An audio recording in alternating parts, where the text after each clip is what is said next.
Assalamu alaikum students. Today we are going to start with the solution of chapter number 5. So, question number 1 beta. Speed of minutes hand of a watch in radian per hour. देखिए बेटा angular speed आपसे निकालने के लिए कहा गया है watch की मिनट्स हैंड के लिए। अब मिनट्स हैंड के लिए हम जानते हैं कि अगर आपने एंगुलर स्पीड निकालनी है तो मिनट्स हैंड को वन रोटेशन पूरी करने के लिए 60 मिनट्स या 1 आवर का टाइम लगता है और पूरी रोटेशन का मतलब है 2 pi radian. For question number 1 बेटा, यहाँ पर जो रोटेशन हो रही है वो हमारे पास 2 पाई रेडियंस की हो रही है। वन रोटेशन 360 डिग्री या 2 पाई रेडियंस होते हैं और टाइम आपको कितना बताया गया है बेटा जी 1 आवर। अच्छा, यहाँ पर आपने सेकंड या मिनट्स में पुटिंग नहीं करनी क्योंकि क्वेश्चन में बता दिया गया है कि स्पीड आपने रेडियन पर आवर की सूरत में निकालनी है, तो यूनिट्स उसी हवाले से हमने उसके मेंशन रहने देने हैं। सो 2 पाई divided by 1 the answer is 2 pi. Units देख लीजिएगा, रेडियंस पर आवर की सूरत में आ जाएंगे। तो ये आपके पास बेटा जी एंगुलर स्पीड की वैल्यू आ गई हुई है 2 पाई रेडियंस पर आवर और दूसरा ऑप्शन आपके पास डेल्टा है। Question number 2, a torque of 100 newton metre acts on a wheel at rest, rotates it through 20 radius per second in 10 seconds, it's moment of inertia is. इसका moment of inertia आपसे पूछा जा रहा है। तो ये देख लें जी, टॉर्क का एक रिलेशनशिप हमने आई अल्फा भी पढ़ा था। आई अल्फा से अगर हम मोमेंट ऑफ इनर्शिया निकालना चाहें तो क्या हमें पैरामीटर्स गिवन है? जी बेटा बिल्कुल गिवन है। ये देखिए अल्फा का फार्मूला यहाँ पर पुट कर दे, final angular velocity minus initial angular velocity divided by time interval. अब क्योंकि कहा गया है कि रेस्ट से मोशन शुरू हुई है तो इनिशियल की वैल्यू 0 है और फाइनल की वैल्यू बेटा आपको यहाँ पर बता दी गई है। फाइनल एंगुलर स्पीड थी 20 radius per second divided by time interval. बेटा टाइम इंटरवल आपको कितना यहाँ पर बताया गया? टाइम इंटरवल है आपके पास 10 सेकंड्स का और एक्टिंग टॉर्क कितना आपके पास बेटा जी 100 न्यूटन मीटर का।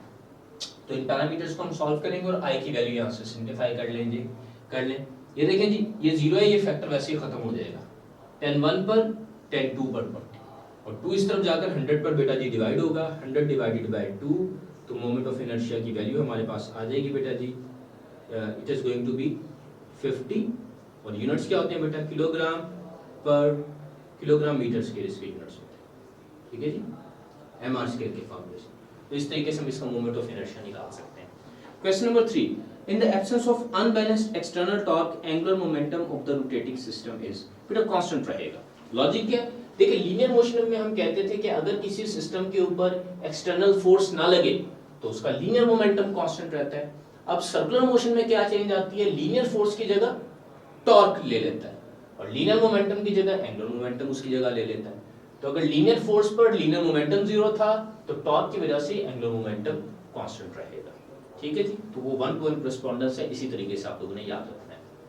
क्वेश्चन नंबर 4 की स्टेटमेंट देखिएगा बेटा, एक बॉडी है जिसका रेडियस रोटेटिंग रेडियस r आपको बता दिया गया है, period of rotation capital T बता दिया गया है और एंगुलर वेलोसिटी, लीनियर वेलोसिटी और एक्सेलरेशन के रिलेशनशिप्स आपसे पूछे गए हैं टेबल की सूरत में।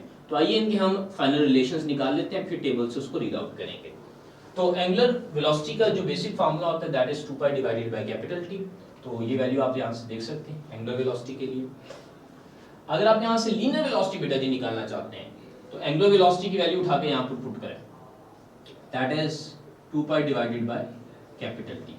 ठीक है, इस तरह से लिख लें या इस फार्मूले को 2 पाई r divided by capital T लिख लें, बात एक ही होगी। ठीक है, अच्छा इसके बाद v की वैल्यू को यूज करते हुए हम यहाँ पर सेंटीमीटर एक्सेलरेशन निकाल सकते हैं। ये देखिए बेटा v की value 2 pi r divided by capital T और ये आ गया स्क्वायर, डिनोमिनेटर में एक r भी है तो उसको यहाँ पर हम लिख देते हैं 1 डिवाइडेड बाय r। इसको हम सॉल्व करेंगे बेटा, AC इज इक्वल्स टू एक r से एक r कट जाएगा, r का स्क्वायर था ना, तो ये देखें 2 का स्क्वायर 4 पाई स्क्वायर ऊपर एक r बचा है डिवाइडेड बाय टाइम पीरियड का स्क्वायर। तो ये देखें हमारे पास एंगुलर फ्रीक्वेंसी की वैल्यू या एंगुलर वेलोसिटी का मैग्नीट्यूड, v की वैल्यू और सेंटीमीटर एक्सेलरेशन तीनों की वैल्यूज आ चुकी हुई हैं और चार्ली हमारे पास यहाँ पर दुरुस्त ऑप्शन रहेगी।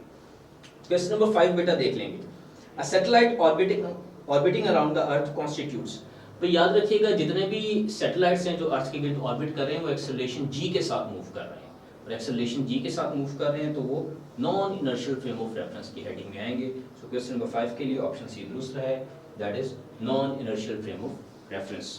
क्वेश्चन नंबर 6 बेटा, क्वेश्चन नंबर 6 में आपको जो स्टेटमेंट दी गई है उसके हवाले से आपको ये बताया गया है कि एक कार है जो पहले एक ड्राई रोड के ऊपर मूव कर रही है विद 25 मीटर्स पर सेकंड स्पीड और वो एक टर्न लेती है और आसानी वो टर्न एग्जीक्यूट कर लेती है, लेकिन जैसे ही बारिश होने की वजह से उस रोड के ऊपर वाटर पार्टिकल्स आ जाते हैं, वो रोड वेट हो जाती है, तो सेफ स्पीड में कुछ ना कुछ फर्क आएगा। और ये आपको बता दिया गया कि पहले अगर सेंटीपिटल फोर्स रिक्वायर्ड जितनी भी थी, फर्स्ट केस में ड्राई रोड के ऊपर, वेट रोड के ऊपर सेंटीपिटल फोर्स पहले से आधी हो चुकी है, तो अगर फर्स्ट केस में सेफ स्पीड 25 मीटर्स पर सेकंड थी, तो सेकंड केस की सेफ स्पीड कितनी होगी? सेफ स्पीड से मुराद है कि जिस स्पीड के ऊपर आप टर्न ले लें और स्लिप ना हो, दैट इज सेफ स्पीड, क्योंकि ज्यादा हाई स्पीड के ऊपर जाकर फिर स्लिप होने का खदशा बढ़ जाता है। लीजिए जी, तो हम इन दोनों केसेस को कंपेयर कर लेते हैं।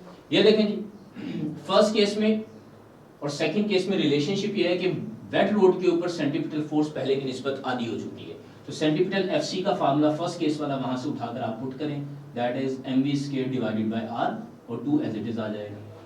अच्छा, अब वेट रोड के ऊपर सेंटीपिटल फोर्स के फार्मूले में क्या वेरिएशन आएगी बेटा जी?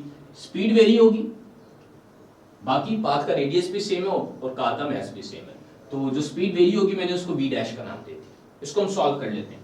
ठीक है बेटा, r से r यहाँ पर कैंसिल आउट हो जाएगा, m से m भी कैंसिल आउट हो जाएगा।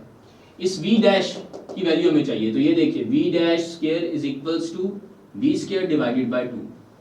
इसकी वैल्यू चाहिए ना, दोनों तरफ स्क्वायर रूट ले लें, इस तरफ भी और इस तरफ भी।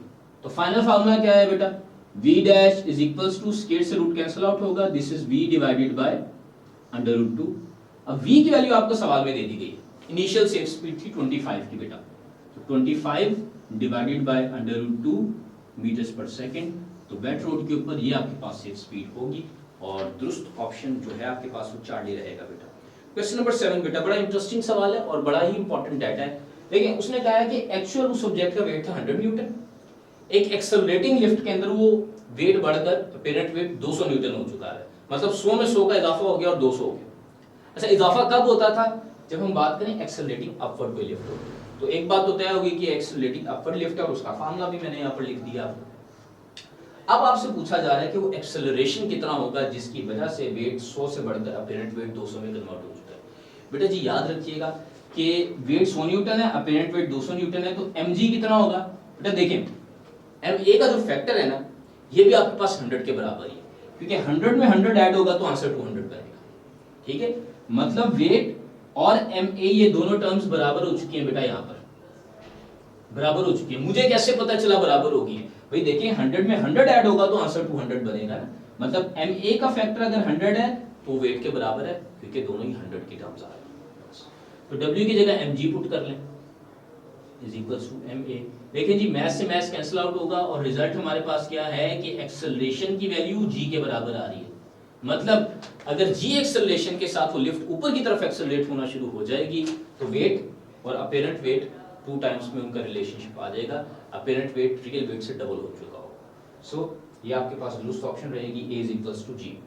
क्वेश्चन नंबर 8 बेटा हम देखेंगे। क्वेश्चन नंबर 8 की स्टेटमेंट क्या है? A satellite is revolving around the earth in a circular orbit with uniform speed. If the gravitational force suddenly disappear, gravity की फोर्स डिसअपीयर हो जाती है। बेटा याद रखिएगा, ग्रेविटेशनल फोर्स ही उसको दायरे में घूमने पर मजबूर करती है सेंटीपिटल फोर्स के तौर पर, और अगर ऐसा कह दिया जाए कि डिसअपीयर हो गई है, खत्म हो गई है यहाँ से, तो सेंटर की तरफ तो अट्रैक्शन खत्म हो गई, तो फिर क्या होगा? वो satellite along the tangent move कर जाएगा, क्योंकि टेंजेंशनल वेलोसिटी जो होती है वही उसको अलोंग द टेंजेंट ले जाएगी, सेंटीपिटल फोर्स मजीद उसको बाउंड रख नहीं सकेगी। So along the tangent motion होगी यहाँ पर। ठीक है जी, सो दुरुस्त ऑप्शन आपके पास रहेगी beta, move tangentially to the orbit with speed v। Question number 9 बेटा, लिफ्ट है 8th फ्लोर के ऊपर मौजूद है, वहां से वो नीचे फॉल करना शुरू हुई है, और नीचे ट्रैवल करते करते करते करते उसने 5th फ्लोर पर आकर रुकना है। तो आपसे पूछा जा रहा है कि उसकी एक्सेलरेशन की क्या सिचुएशन होगी, और पर्टिकुलरली अगर हम बात करें तो जो पर्सन का वेट है वो किस तरह से वेरी हो रहा होगा। देखिए, जब वो लिफ्ट डाउनवर्ड मोशन शुरू करती है तो रेस्ट से नीचे आना शुरू हुई है, इट इज एक्सेलरेटिंग डाउनवर्ड, और जब वो रुकने की कोशिश करेगी तो हाई स्पीड से लो स्पीड की तरफ आ रही है, मतलब नेगेटिव एक्सेलरेशन क्रिएट होगा, जिसको हम अपवर्ड एक्सेलरेशन भी बोलते हैं। ठीक है, तो शुरू में accelerating downward frame of reference है, और जिस वक्त उसने रुकना है 5th फ्लोर पर आकर, उस वक्त accelerating upward frame of reference है।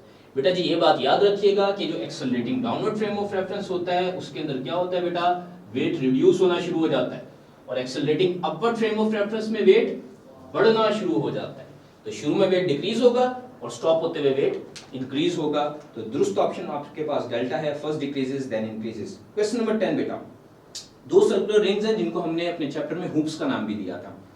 हैव मैसेज इन रेशो 1:3, पहले का मैस 1 है तो दूसरे बाय रेशो 3 में आ रहा है, और इनके डायमीटर्स में भी रेशो 2:1 की बता दी गई है, इनके मोमेंट ऑफ इनर्शिया की रेशो पूछी गई है।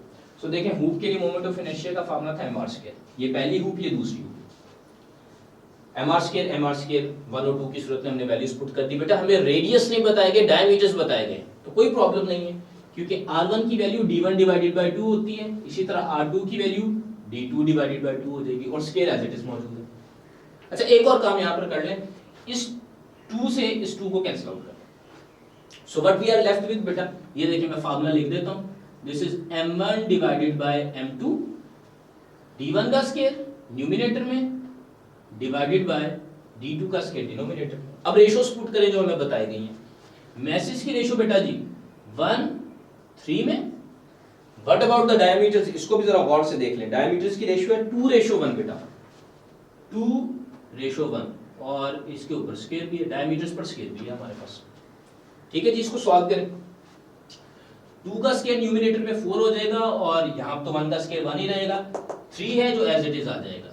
सो this is going to be the ratio of moment of inertia, और ये रेशो आपके पास कितनी आ रही है बेटा जी, it is 4:3। Okay students, question number 11। Question number 11 में आपसे पूछा गया कि पोटेंशियल एनर्जी और काइनेटिक एनर्जी में किस किस किस्म की चेंजेस हमें देखने में मिलेंगी उस वक्त अगर आप एक ऑब्जेक्ट को लोअर ऑर्बिट से उठाकर हायर ऑर्बिट में शिफ्ट करते हैं। तो भाई जब आप हायर ऑर्बिट में लेकर जाते हैं तो उसकी वजह से आर इंक्रीज होना शुरू हो जाता है, आर स्टार्ट्स टू इंक्रीज, और आर के बढ़ने की वजह से हम इस एब्सोल्यूट ग्रेविटेशनल पोटेंशियल एनर्जी के मामले में ये चीज़ देख चुके हैं कि पोटेंशियल एनर्जी इंक्रीज होना शुरू हो जाती है। तो जहाँ तक ताल्लुक है पोटेंशियल एनर्जी का, इट वुड इंक्रीज, ये तो इंक्रीज होना शुरू हो जाएगी। और अगर हम बात करें काइनेटिक एनर्जी की बेटा, तो हायर ऑर्बिट्स के अंदर जो स्पीड है वो लेस होती है। जैसे ही हम ज़्यादा हायर ऑर्बिट में जाकर लॉन्च करवाते हैं तो स्पीड रिड्यूस हो जाती है, और स्पीड रिड्यूस होने की वजह से काइनेटिक एनर्जी डिक्रीज होना शुरू हो जाएगी। तो अगर बात हो रही है काइनेटिक एनर्जी की, so it would definitely decrease. ठीक है, तो पोटेंशियल एनर्जी का बढ़ना और काइनेटिक एनर्जी का कम होना। नेक्स्ट क्वेश्चन नंबर 12 की हवाले से अगर हम बात करें बेटा, at some instant the speed of the car on the circular track of radius 400 meter is 20 meters per second and it is increasing at a rate of 2 meters per second square, the acceleration of the car is।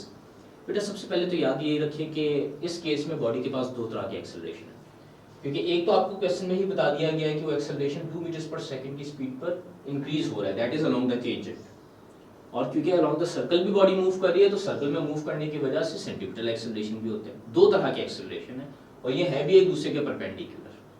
सबसे पहले तो ये देख लें, अगर आप total acceleration निकालना चाहते हैं तो वो वेक्टर सम होगा AC और AT का, जो 90 डिग्री के ऊपर एक दूसरे के साथ है, एक अलोंग द टेंजेंट है और एक अलोंग द रेडियल सेगमेंट है। क्योंकि 90 डिग्री के एंगल पर है तो हेड टू टेल रूल से ऐड होकर ही आप टोटल एक्सेलरेशन निकाल सकते हैं। लेकिन AT की वैल्यू तो आपको गिवन है, सेंटीमीटल एक्सेलरेशन आपको खुद से निकालना पड़ेगा, उसके लिए वैल्यूज बता दी गई हैं। ये देखिए जी बेटा, सेंटीमीटल एक्सेलरेशन अगर आप फाइंड करना चाहते हैं तो सेंटीमीटल एक्सेलरेशन के लिए कहा गया है कि जो सर्कुलर ट्रैक है वो 400 मीटर का और 20 मीटर पर सेकंड की स्पीड से कार मूव कर रही है। तो ये देखें 20 का स्क्वायर डिवाइडेड बाय 400, लेकिन 20 का स्क्वायर भी आपके पास क्या होता है, ये भी 400 ही होता है। सो डिवाइडेड बाय 400, ये वैल्यू आपके पास कितनी आ जाएगी बेटा, 1 की इक्वल आ जाएगी। तो दोनों एक्सेलरेशंस की वैल्यू आ गई है, हम इनको सॉल्व कर लेते हैं। Centripetal acceleration 1, we have to take it square, और टेंजेंशियल एक्सेलरेशन की वैल्यू कितनी है आपके पास, 2 है, अंडर रूट। अच्छा ये फार्मूला कहाँ से आया ये बात याद रखिएगा, क्योंकि ये वर्टिकल है ना, परपेंडिकुलर है एक दूसरे के साथ, तो परपेंडिकुलर हो तो नेट चीज वेक्टोरियल निकालने के लिए हमेशा वेक्टर एडिशन अप्लाई की जाती है, और ये तरीकाकार है वेक्टर एडिशन में। एक्स एक्सिस का स्क्वायर प्लस वाई एक्सिस का स्क्वायर सम और रूट लेकर आप नेट वैल्यू निकालते हैं, रिजल्टेंट की वैल्यू निकालते हैं। सो यहाँ पर ये देख लें जी, this is equals to 1 + 4 under root, और ये वैल्यू कितनी आ रही है बेटा, ये वैल्यू अंडर रूट 5 के बराबर आपके पास आ जाएगी। एक्सेलरेशन है तो मीटर पर सेकंड स्क्वायर में मेजर होगा। ठीक है students, question number 13, 1000 kilogram car moves on a circular road with a speed of 20 metre per second, direction changes by 90 degree after travelling 628 metres on the road, the centimetre force on the car is. देखिए बेटा पहले तो situation को समझ लें। First कर ले, अगर एक कार यहाँ से मूव होना शुरू होती है तो सर्कुलर ट्रैक पर 628 मीटर्स का फासला तय करने के बाद आपके स्टेटमेंट में कहा गया है कि वो 90 डिग्री तक बेंड हो चुकी है, मतलब अगर एक्स एक्सिस से शुरू हुई थी तो वाई एक्सिस पर पहुंच गई थी, और अलोंग द सर्कुलर ट्रैक उसने 628 मीटर्स का डिस्टेंस भी कवर किया। So what it is required क्या आपसे, आपसे सेंटीमीटर फोर्स इसके हवाले से पूछी जा रही है। देखिए बेटा सेंटीमीटर फोर्स का तो पता उस वक्त चलेगा जब आपको रेडियस का पता होगा। पहले हम रेडियस निकाल लेते हैं। S is equal to R theta का फार्मूला अप्लाई करें। S और थीटा दोनों आपको पता है, यहाँ से R की वैल्यू निकल आएगी। S कितना है बेटा 628 मीटर्स और थीटा कितना है 90 डिग्री, लेकिन हमने उसको ऐसा यूनिट रेडियन में पुट करना है, दैट इज π/2 रेडियन।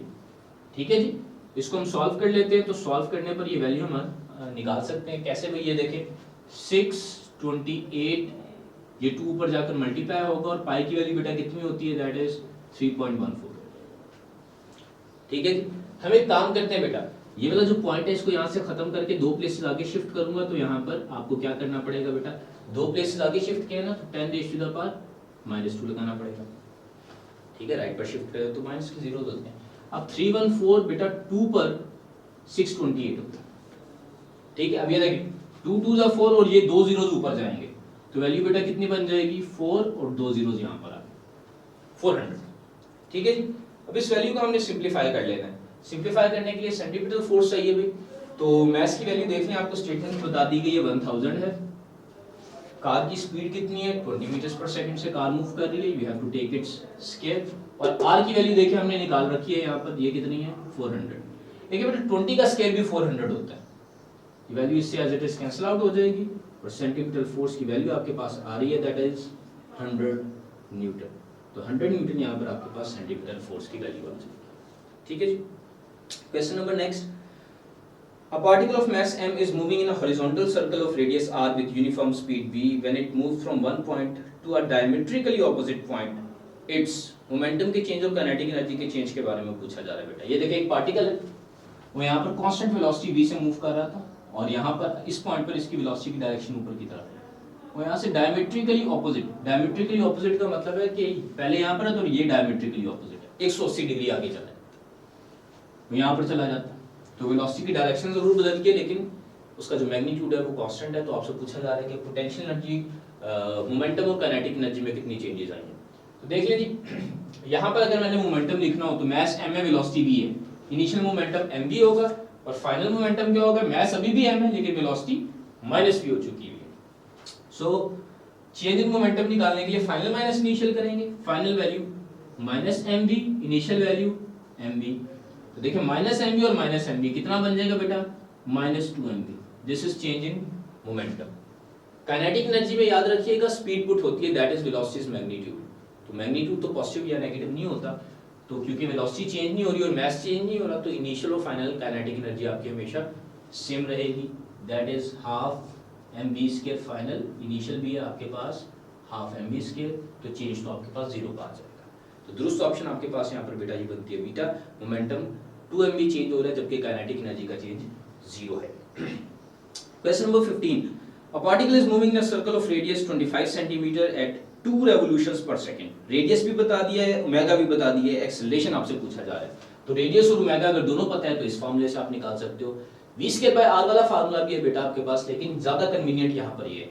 देखिए हम यहाँ पर इसकी पुटिंग कर लेते हैं। r की वैल्यू बेटा 25 सेंटीमीटर गई है ना, तो मीटर में कन्वर्ट कर लें, सेंटीमीटर को 100 से डिवाइड करके। ओमेगा कितना बताया गया है 2 रेवोल्यूशंस पर सेकंड, ऐसा यूनिट तो रेडियन पर सेकंड नहीं होते। ये देखें 2 लिखें, रेवोल्यूशन पर सेकंड से रेडियन पर सेकंड में आना है, तो रेवोल्यूशन की जगह तो पुट हो जाएगा 2 पाई और डिनोमिनेटर में क्या है पर सेकंड, मतलब 1 सेकंड डिनोमिनेटर में एज इट इज।